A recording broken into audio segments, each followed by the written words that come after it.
Hello and welcome to the Faded Wildflower Crochet. My name is Rachel, and my last 3 videos in a row were not the most positive, shall we say, for one reason or another. And with everything going on in the world, I really wanted to talk about some things that I have been loving recently. Now, I made a video a few months ago talking about my all-time favorite hooks and yarns, and I still stand by all of that stuff 100%. But I thought we would talk about some things that I have discovered recently. We've got some yarns, some patterns, some hooks, so let's go ahead and get started. So let's start with yarn. I talked about in a recent video that I work with this company called Catch. I do some social media content for them over on Instagram, but they do not pay me to say anything nice about them on this channel. I just genuinely love all of their yarns. They're all such good quality. And I think more people should know about them, so I'm going to talk about them today. So let's start out by talking about the Fluffy line of yarn. This is how I discovered this company.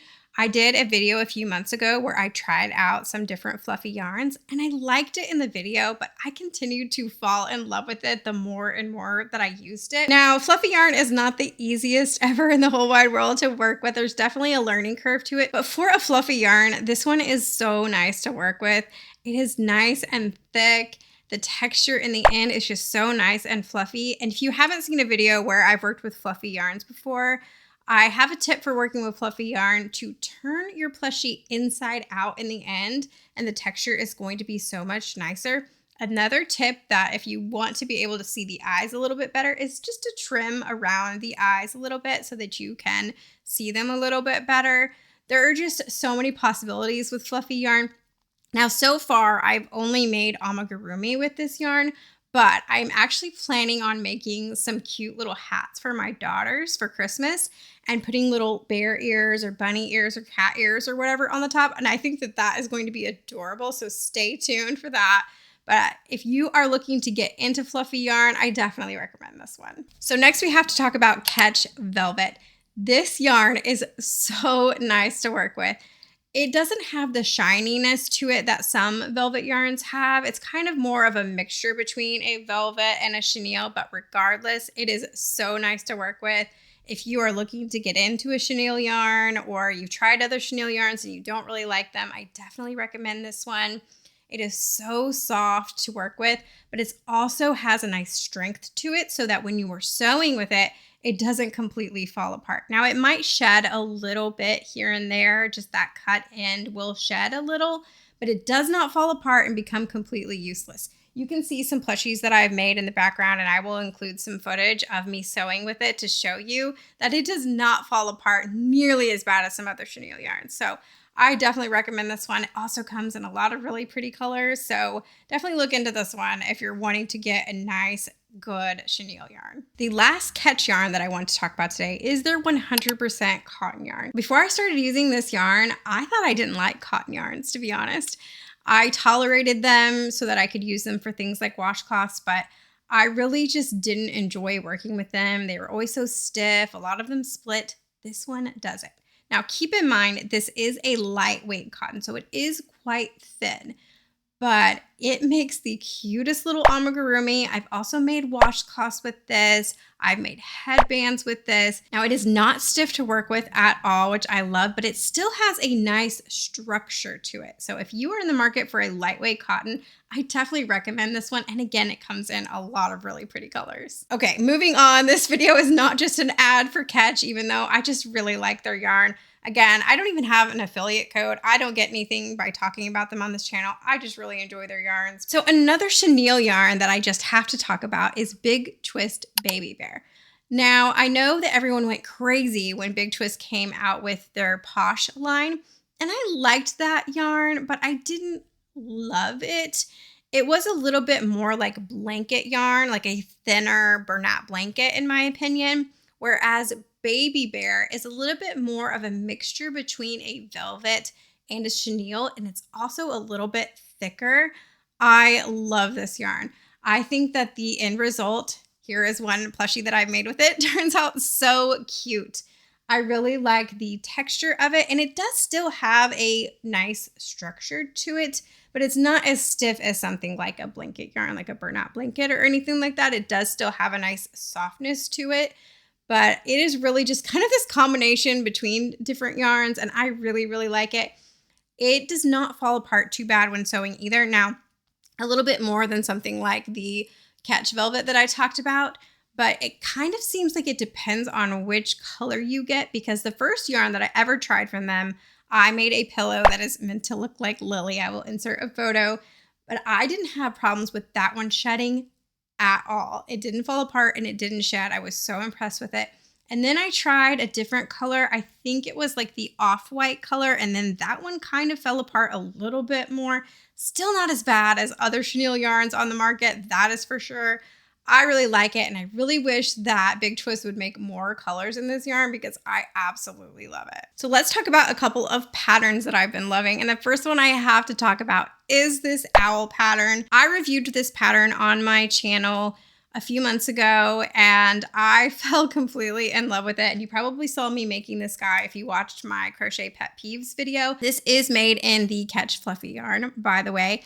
I just love this pattern. It is so cute. It is so unique. I love the way its head is turned. And I think this pattern could be so versatile. I've already made it in fluffy yarn as well as velvet yarn back here. And the sample photo, I believe, is just in an acrylic yarn. So I love patterns like that where you can make it in whatever yarn you have and it's going to look great. I will, of course, leave the link to it down below, but I can not say enough good things about this pattern. And this designer, just looking through their Instagram feed, also has a lot of other really cute stuff that I want to try, but I have to recommend this owl. I originally made this one to sell on my Etsy shop, but once he was done, I was like, I can't sell this. He's so cute. He's like a little emotional support owl. So I love him. Let's put him back where he goes. So another pattern that I've already talked about on this channel is this frog pattern. And the other one that I made with the Bernat Fluffy yarn, I don't have him right now. I think one of my children stole him, but I have made this a few times already and I just love it. This is by Smallberry Studios on Instagram. And I just think it is the cutest little pattern. Now that one comes with a little strawberry on its head. I've never actually made one with the strawberry, but you could make it with the strawberry. You could even make it with other kinds of fruits. I could see this one being a really good market seller. A lot of people love frogs, and you can also make frogs in all kinds of different colors. It's just so versatile and I love this pattern. It works up really quickly. There is, of course, a little bit of sewing with the arms and the eyes, but it's not too bad. I really enjoy it. So definitely recommend that one as well. Now I have to talk about my own design. This is my worm pattern. I do have a tutorial for this on my Patreon, a video tutorial. And I know a lot of you could probably figure out how to make this yourselves, but I have to recommend worms because they are amazing sellers. I sell these on my Etsy shop like hotcakes. Anytime I list them on my site, they end up getting sold out. I have made just plain pink ones like this. I have some on my site right now that look like gummy worms. If you are in markets, I can see these being a great seller. I like to put a little foam roller in the middle so it becomes like a little fidget toy. My kids love these. My nieces and nephew love these. Even my mom stole one the last time she was here. So I just have to recommend worms. Like I said, I have a tutorial for it, but a lot of you could probably figure out how to make these. I just have to tell you, worms are where it's at. They are such good sellers and they're really, really fun to make. And you can make them in pretty much any color. They're great scrap busters. Cannot say enough good things about worms. Crocheted worms anyway. I don't really like real worms. So let's move on to talking about a safety eye brand that I really like. And that is these dragon eyes. I talked about them briefly in my pet peeves video because I do end up getting safety eyes that are scratched and not good quality, but I really like these. I wish I would have pulled out a plushie to show you guys, but I have used these on my goblin pattern, my siren pattern. I have used these to make dinosaurs and dragons, and I think they just add such a unique touch to your finished look. If you just change the eyes, it can really change the way a plushie looks and give it like a little bit of a creepy cuteness look to them. And I just like them. So I have to say, go order some dragon eyes if you want a unique safety eye look. Another thing that I have to talk about is the storage bin that I put my safety eyes in. I will link the exact one that I have down below. I got it at Walmart and they are these plastic containers that you can stack on top of each other and put your safety eyes in. And then I put chalkboard labels that I got at the dollar store on there to label what safety eyes are in which bin. And this is a game changer, you guys. And I love the fact that if I run out of storage, I can just add another one on top. And it can just really be customizable that way. And with these stickers, I can erase it and write a different thing on there if I need to. Before, I kind of just had them shoved in a bin and I'd have to sort through it. And I just didn't like the way that looked. I think this looks nice and keeps them good and organized. I will definitely link the one that I got down below. I kind of just got it on a whim at Walmart, so I will link the one that I have, but any sort of clear plastic container for safety eyes I think is a great idea, because then you can see exactly what it is that you're looking for. And I don't know about you, but when things are shoved in bins, sometimes they can just get really disorganized. So now let's talk about a couple of crochet hooks that I've tried recently. Now, you guys know if you watch my channel that I love the Clover Amore hooks. They're still my favorite hooks. They're still my go-to brand, but I have been branching out a little bit recently to try some different ones. So the first one is this Furls Streamline Metal, I believe is what it's called. Now, I had been wanting to get my hands on a Furls hook for ages, but I mostly make amigurumi and I mostly work with a size 4 medium weight, and I need a nice small hook to be able to do that. And the size that I needed was always sold out, but I finally got my hands on this 3.5.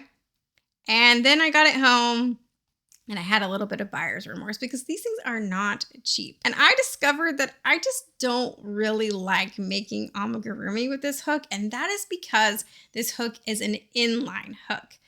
And so I thought to myself, well, maybe I'll just give it away. A lot of people really like this. I'm not sure why, but when I have to pull stitches really tight, an inline hook and I just don't get along. I usually prefer a tapered hook. But lucky for me, I discovered that using an inline hook is perfect for me if I'm making something with a looser stitch. I've actually been using it with this yarn right here to make washcloths, and it is the perfect combination. So I'm happy to say that I do really like this hook for that purpose.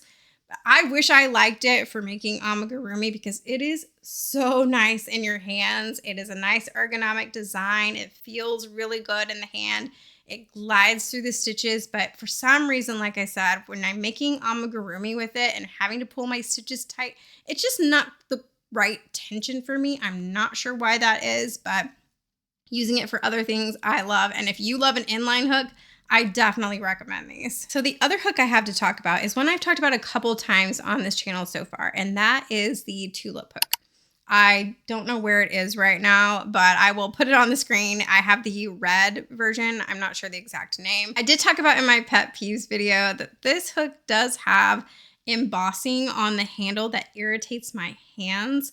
That is the one thing I don't like about it. But what I ended up doing is putting a pencil grip, these little plastic pencil grips, and I will link those down below as well. I didn't really mean to talk about them in this video as a favorite, but they kind of are. I've actually put some on some of my Clover hooks as well because I just find that texture really nice and comfortable in the hand, and it fits nicely over the handle that is on those hooks. So I don't know, I'll link those down below. I, again, just found them on a whim at Walmart. But anyways, the tulip hook is a brushed metal. So I find that the yarn doesn't just slip off of my hook as easily as it does with my Clover, but at the same time, it still glides really nicely through the stitches. Again, still love my Clover, but I love that about the tulip hook. So I definitely do recommend this hook. Just maybe know that that embossing is there. And if that is something that irritates your hands like it does for me, maybe be prepared to put a pencil grip on there, or some people were suggesting in my pet peeves video to sand that off. So just know that it's there. It probably doesn't bother most people, but if you're really sensitive like me, it might. So the last thing I want to talk about today is 2 crochet YouTubers that I've been watching a lot lately. The first one is Katya's Yarn Boys. Now, she is pretty new to YouTube, but she has made some great videos talking about some different crochet topics, and she is an absolutely amazing designer. I am in awe of her work. She mostly makes prehistoric creatures, and I really want to get my hands on one of her patterns, but they are very detailed and take a lot of time to do. Unfortunately, I don't have that kind of time right now, but I'm hoping to carve out a little bit of time to make one of these amazing creatures for my nephew because he loves dinosaurs. I definitely recommend her both YouTube and Instagram. So go over there and send her some love and go check out her amazing designs. And if you have time to make one of these absolutely gorgeous patterns, let me know how it goes. So the last YouTuber I wanted to talk about today is Michelle Jasic. I just realized I don't know how to say her last name, so I'm sorry about that. But you may have heard of her before. She is a crochet YouTuber. She also does other types of crafts, and she also does some thrifting videos thrown in there as well. And her and I have very different things that we like to make. She kind of makes more wearables and home decor and stuff like that, whereas I make more plushies. But I love watching her videos. I always feel really inspired afterwards. And she has this nice, friendly Canadian attitude. And her aesthetic is kind of this 80s, like Stranger Things aesthetic. Again, we have very different aesthetic. Mine's like rainbow and bright and colorful. And hers is more like, you know, oranges and browns and that kind of thing. But I just love her channel. And like I said, I always leave her videos feeling really inspired. I'm actually working on my very first cardigan right now. So that video will be up soon. Not sure when, but definitely go check out Michelle's channel if you haven't already. So that is all I have for you guys today. I hope you enjoyed hearing about some of my favorites. And I, of course, want to hear about all of your favorites down below. And as always, I want to know, what were you working on as you watched today's video? If you did like today's video, be sure to hit the like button. You can subscribe, stick around. Let me know what other kind of videos you want to see next. You can follow me on Instagram. Check out my Etsy shop. You can join my Patreon where I make bonus videos as well as an exclusive pattern once a month. And thank you again for watching. I'll see you next time.